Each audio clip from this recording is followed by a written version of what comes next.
So be it, give me the direction and we'll sell the house. Okay, thank you, but you still haven't answered the question.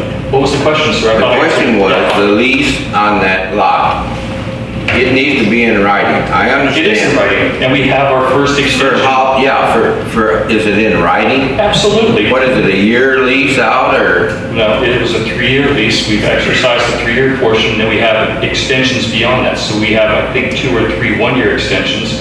We're into our first year of extension. When we come closer to our next extension, we'll reapproach the property owner who has no desire to develop the property, as I expressed earlier, and we will get another extension to continue our lease.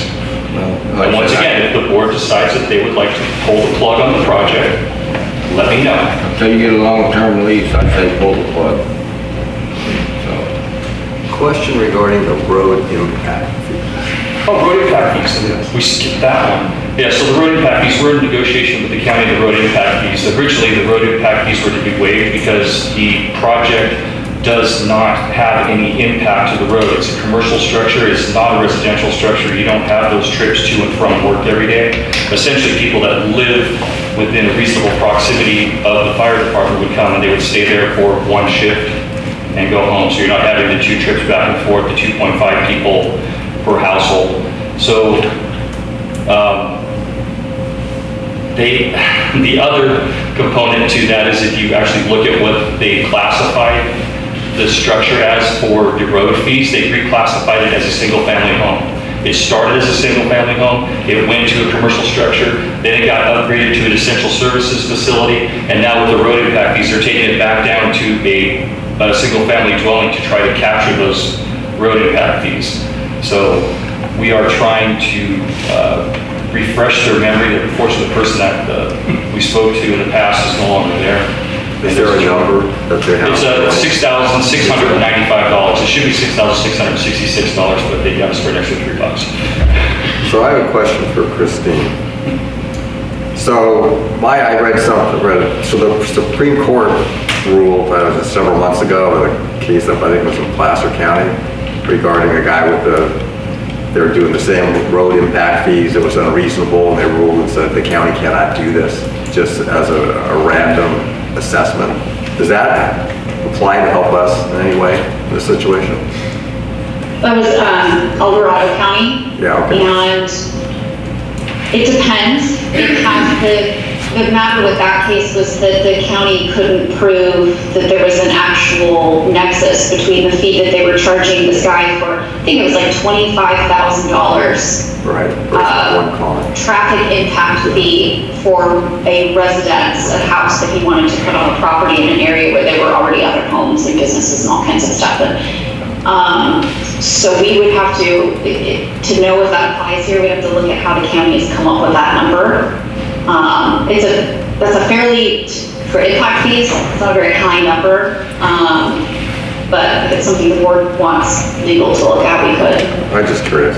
Okay. They have a formula, the county has a formula for it, and I think for a single-family home, it's like 0.94 cents, 94 cents per square foot is what they're looking at, somewhere in that area.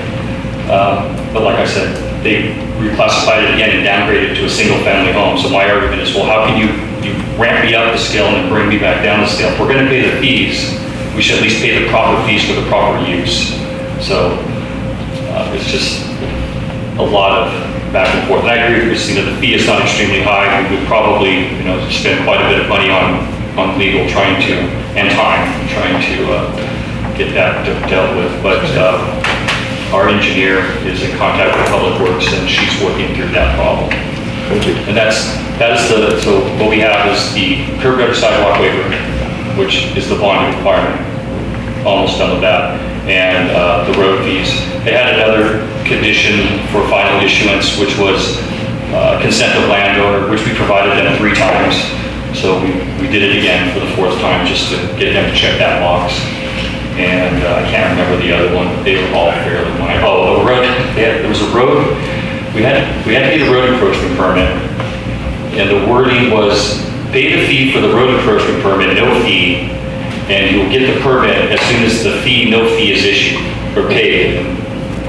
I can't even wrap my head around that. I just asked, what are you talking about? And they actually gave me a permit number that we should have in place, so I'm not sure what that song and dance is about. But the approach permit will be to do the little grading for the approach and for the utility department putting the wastewater line. And the district has a encroachment permit for work in the roadway for utility lines. Glad we have a county government working for us. 100% for us. Yes. If you'd like to come by, I'd love to share this with you sometime. I'd like to say, Scott, that I know you had a lot to do with our fireworks this year, keeping it down to a dull roar. I've lived here for 7 years now and been terrorized every 4th of July with the dog hiding under the bed and going off all hours of the night, and for weeks, in fact, through to New Year's, a couple of years, with those rocket launchers, or the launchers. And I know you confiscated a great number of those, and I think that had to do with, you must have hit somebody's stash of those. That's all I gotta say. So, anyway. Unfortunately, that's the next month's report, but thank you. Okay, but I just wanted to thank you for that, because it's been pretty peaceful around my house. My dog's not as freaked out. Public comment, please approach the lectern and, I have a question. oh, you do, okay. Yeah, so you said once you start, about 2 weeks, should be able to wrap all this up. How long then, do you think? I mean, the building's built, so. It's built, it's sitting on the property, they put it together to protect it from the weather. It's essentially ready to go, so it's just getting out and coordinating with utility staff and finding that window to do the grading work. We have to bring the electrician in to run our power. So The maybe sewer line has to be a put in. I'm not gonna, the way things are going, let's say 3. Oh, be optimistic before rainfall.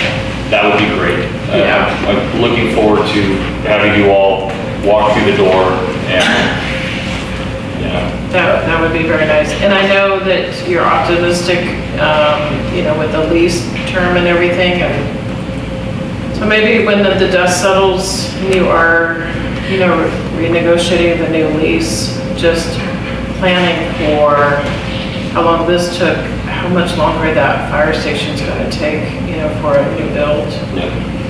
We're trying to adhere to our strategic plan standard timeline. Yeah. And, we're subject to right out of the gate with the code enforcement issue that we dealt with the fire department. So that was an 8-month stumbling block. Right. And then the snowball just kept rolling. Yeah. But I agree. I think once we get the building on the ground and the doors open, and we'll do a lot of community outreach and have people see what we have. It's not really a facility for them to come to. They could actually see what's there and understand the value of what we're providing to the community. Then approach Mr. Keller and work on that next bridge lease for the duration. Right. If we could keep on track with our grant processes, with any luck, 5-6 years, we'll be in good shape. Okay, all right, that's it. Thank you. okay, public comment, please approach the lectern and sign in.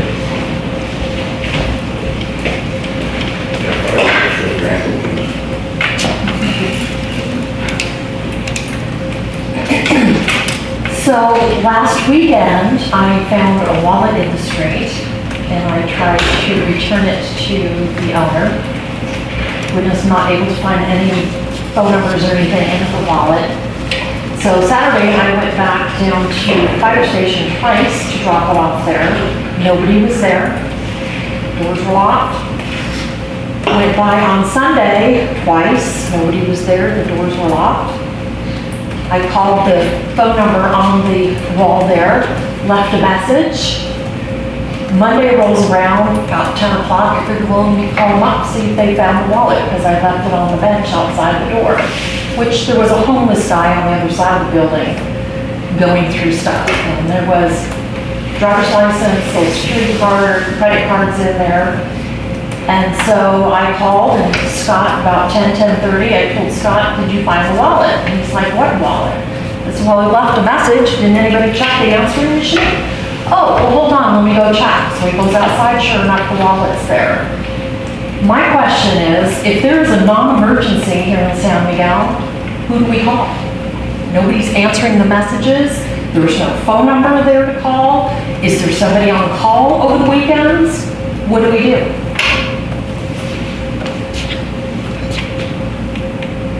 I'll address you once you sit down. Stand up, sit down. Well, this is public comment, so once all public comment is taken, then the board can elect to have your questions answered or not. Okay, well, I guess if I have more questions, I'll stand up. Any other public comment?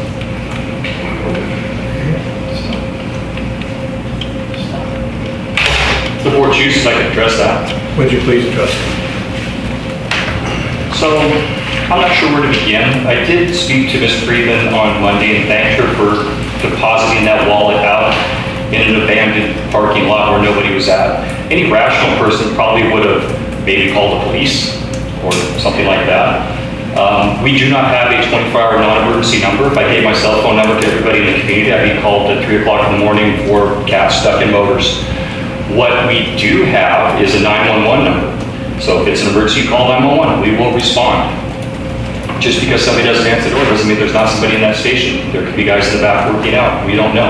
Why would somebody leave somebody's wallet with their identification, credit card information on a bench next to a homeless person?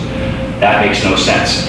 All we did was what any rational person would do. We opened the wallet, we looked at it, I put tape over the critical information on the driver's license, I took a photo of it, I put it on social media, and within 10 minutes, the owner was found.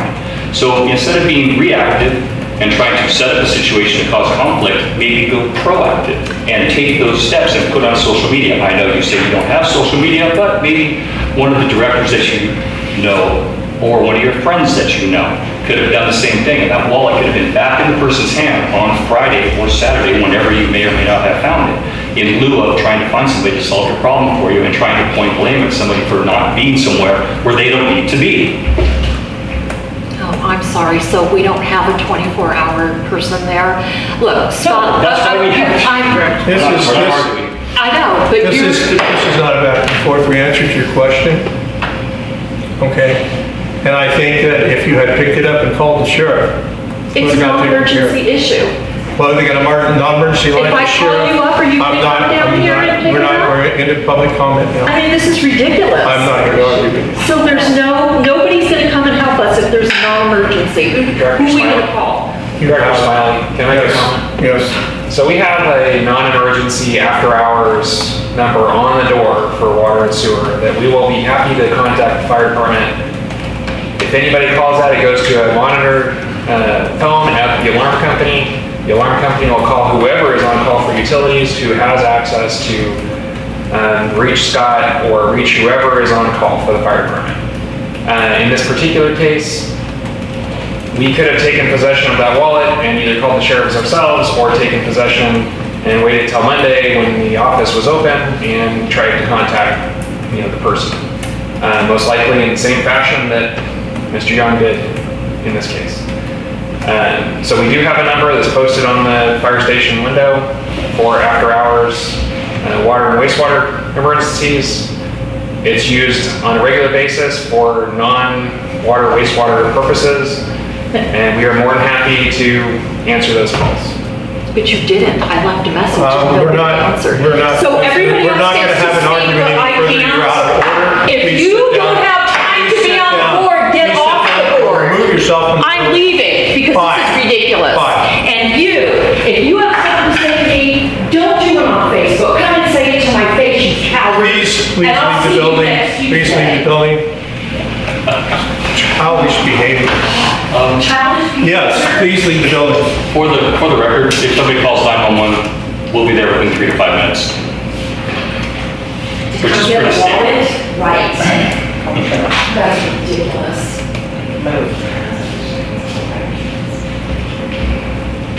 We always send it. That's right. Please go on Facebook and have. Please leave the building. Everybody up. Right. If somebody doesn't use Facebook, she surely has knowledge. Well, There, that doesn't help. we're trying to, Okay. Any other public comment? We've had outbursts from several people who just left this room here. cussing us out, flipping us off, acting like a 3-year-old. And I'm here to tell you that we're not going to put up with it. Had the sheriff here tonight, I'd have her removed. And if the other people that have acted out, not just once, but several times, flip us off, come up to the board, shout, scream at us, and flip us off all the way out the door, and we have it on film. It's ridiculous. I've raised 4 children into their 50s, 40s and 50s. I've never seen them act like that. It's crazy. We need to have adult conversations here. And because something the vote doesn't go your way, or it doesn't go the way you think it should, there's no reason to act out like that. That's all I have to say. Okay. Any other public comment? Very well. Thank you, Chairperson. We're on the fire chief report. Yes. Okay, just make sure. I'm acting as a retired fire. Okay. Let me restart. And I understand that the fire department here works different than the fire department I used to work for. They didn't do anything wrong. The other person, everybody gets hot and upset about stuff that shouldn't matter. The biggest thing that I can see with most of the comments and most of the thing when people get upset, that has been so hard over my last 15 years of going to public meetings, is the fact that people that don't normally come to meetings make a comment and they think they're going to get an answer right there, and they don't. And they don't understand that. And then when they do get the answer, they feel that they have a right to a rebuttal, which they kind of should, because they don't know what you're going to say. And so that makes the thing so much bigger than it ever has to be. Your fire chief and your fire department is going to do the best job they can. And the sheriffs are going to do the best job they can. You don't have a sheriff's station here. Maybe they need a box. If you got something you don't know where it goes, drop it in a box and they can find it later. I don't know. But the bottom line is, like what you were saying, the temperature needs to be dropped where people understand that let's have a comment. Ask, I don't know, you guys have your rules. Can you please answer that real fast and then let her have a question and then it's done. It's done, we're out here. We don't need to argue about it no more. We can do whatever and everybody can be happy and get on with life and we can finish the rest of the meeting. And I just know your department, like I said, is not like the department that I work for where we had people there 24 hours a day. The last station I worked at, there was 16 guys there. There was always somebody available to answer the door. If the rookie didn't answer the door, his head would be in the toilet. So there wasn't any problem with anybody not answering the door or doing that. He's a public servant, I was a public servant, we're here to serve the public, you pay us to do whatever, that's what we do. And I appreciate all of you guys and your board, and I appreciate his service and everybody else. And when I come here, I want to listen, I want to give facts, I want to hear the comments, but it'd be nice once in a while if you could have a little bit of a rebuttal on something, because sometimes there's things said that should have been said before I would have made my comments. That's all I have to say, and thank you very much. Thank you, Greg. So, let me just give you a little bit of history. When I entered the board, there wasn't even a podium. There was no time. No tree stump? Nothing, and people would just pop up and start talking from their seats. They wouldn't even stand up, and it would go on, comments would go on for 15, 20 minutes sometimes. On and on and on. So what had to happen is the oak tree, or the willow, I guess the willow in this case, had to be straightened up. And so we probably went to a very strong stance to cause order, because we were the laughing stock of our county. If you ask, others how our meetings were being held, And now I think we have pretty good rules and everything. So that's kind of the reason why we do the things that we do. And because we've had people take advantage of us. And it's been kind of ugly. Yeah. And so much of just criticizing, name calling our employees. Yeah, pretty bad. So now we're adults. Now we all grew up. Mostly. Okay. Any other public comment? Okay, we know. Can Director talk to Director Gregory? I want to respond to what she just said. Okay. All right. Okay. Director Gregory, I've been coming to these meetings for years. And then one of the problems that we had is that there was a director, I'm not going to name any names, but he would sit up here and jack his jaws for 20 or 30 minutes, and I timed him. And nobody would say anything about it. And it made the meetings go on and on and on, you know, because of one director jacking his jaws for 20 to 30 minutes at a time. And finally, one time when I figured out what was wrong, I was sitting in the audience and I called point of order. His 5 minutes is up and he's been sitting there talking for 20 or 30 minutes, you know. So anyway, I just want to let you know, it isn't the public. I think some of the directors had a lot to do with it, you know, as far as the time and so on. So that's all I want to say. Director Deers, I have something to say. Okay. People that live in glass houses shouldn't throw stones. Because I've sat here and I've timed you, you've gone on for at least 10 minutes several times, and I've even called you on it twice, and you didn't like it. And I reminded you, we have a handbook, 5 minutes. I know. So you're stating something you yourself are guilty of. So. I understand that. That's all I have to say. Okay. I understand that, but you don't know how to keep time very well, because if I speak for 3 minutes, I don't speak that much. Director Smiley, can we move forward? Yes, we can move forward. All right. Monthly financial reports for June 2004, review only. Good evening.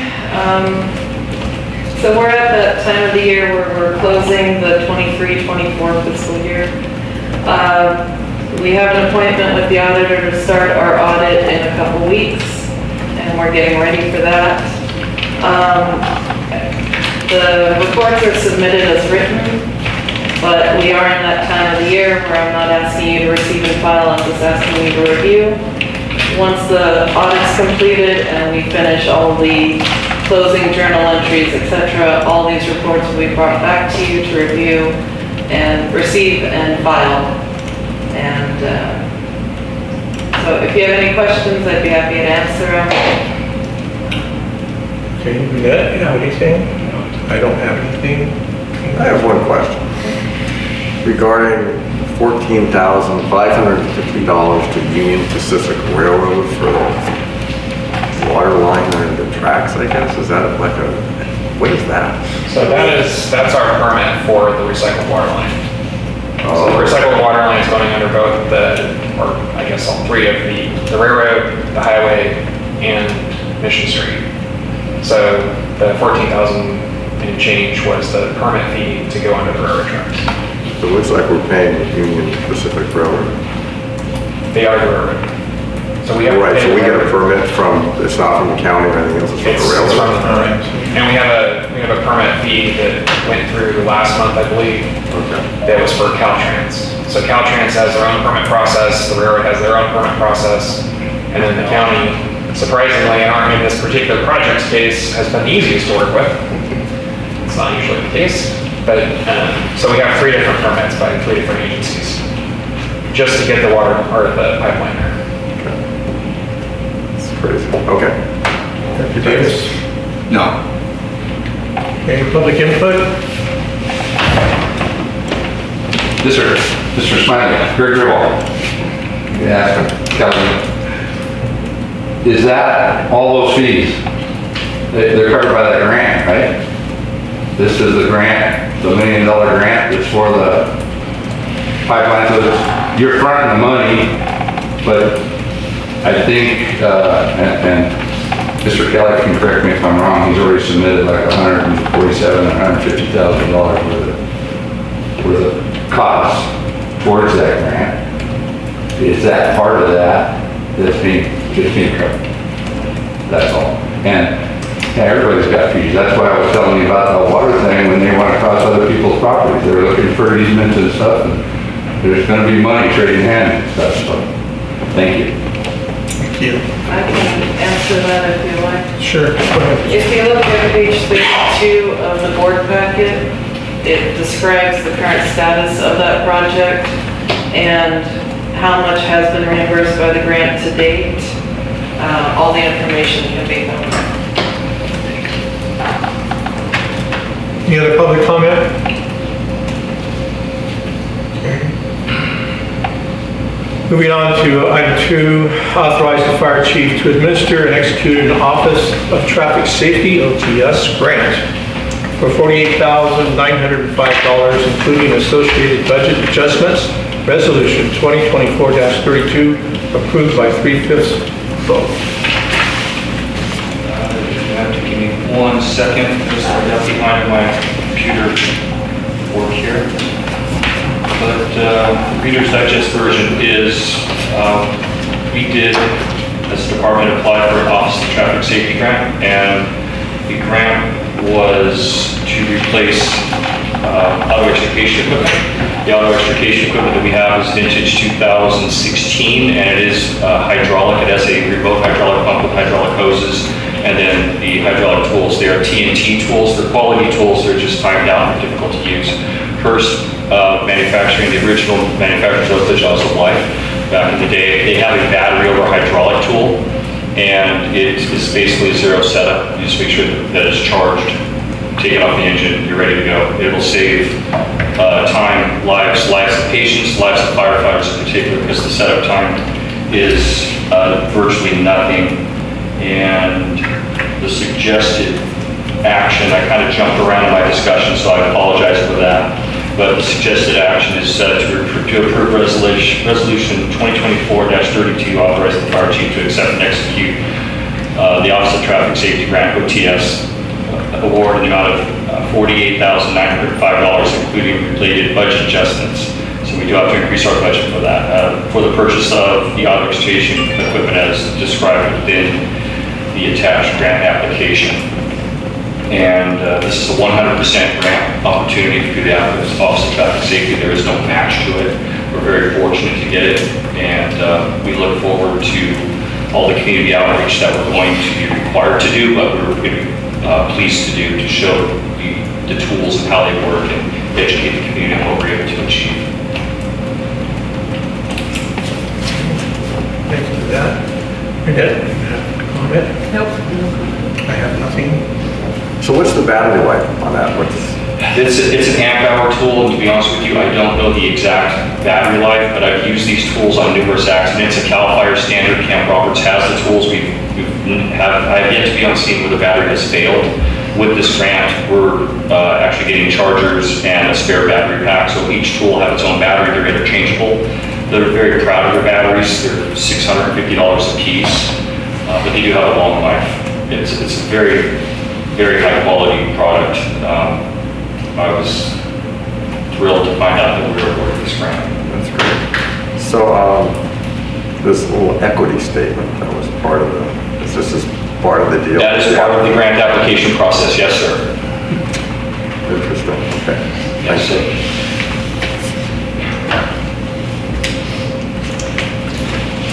Mr. Davis? I don't think. Public comment? Thank you. I didn't know we were going to talk about extrication. I did that for the last 10 years of my life. I would hope that your department, and I don't know if they had an opportunity to look at the Hamato tool. That's the best tool on the market.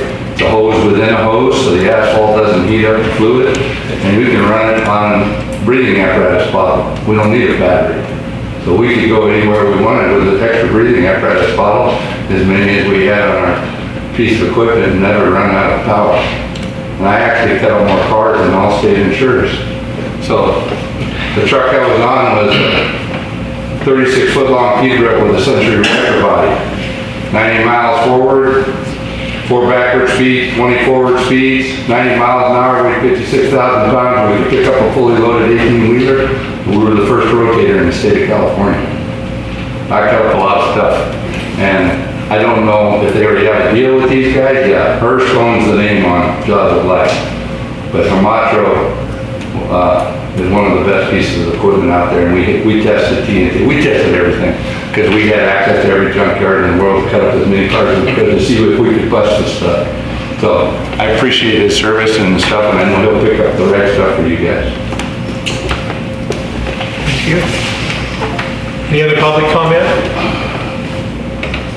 Okay, at this time I'll entertain a motion to pass resolution 2024-32. I'll move to approve resolution 2024-32. Oh, also. I have a motion on the floor by Director Baker to authorize the fire chief to administer and execute the Office of Traffic Safety Grant for $48,905, including associated budget adjustments by resolution 2024-32. Second by Director Gregory. I'll have a vote. Director Baker? Yes. Director Davis? No, not need fire. Director Gregory? Yes. Director Smiley? Yes. Passes 5, 1, and 1. I'm sorry, 3. Too hot. 3, 1, 1. Thank you, directors. Item on to item 3, groundwater monitoring contract with Cleef Harris Geologist, Inc. Approval of budget adjustment in the amount of $30,000 for groundwater monitoring at the Machado Wastewater Treatment Facility, Resolution 2024-31, approved by 3/5 vote. So we're requesting that the board authorize myself to negotiate and execute a contract with Cleef Harris to do quarterly and semi-annual groundwater monitoring of the wastewater treatment plant to comply with our permit requirements for the current and future wastewater treatment plant layout. Essentially what the cost encompasses is their labor and the sampling cost to come out, take the necessary measurements, take the necessary observations and samples, and compile those into a report that's acceptable by the state water board. Each monitoring sample or monitoring day that they come out is roughly $6,500, with the semi-annual being more because they have to do more. So that's what this funding would cover. Again, we're asking for a budget adjustment to cover this cost, as this is in addition to the already existing costs. Part of what they would be doing overall through this project moving forward would be working with WSC, who the board already awarded a contract, or not awarded a contract rather with to do a hydrogeologic model for the wastewater treatment plant. So they will be working together with the data that's collected by Cleef Harris to refine those models and to provide the most up-to-date and accurate information regarding our permitting.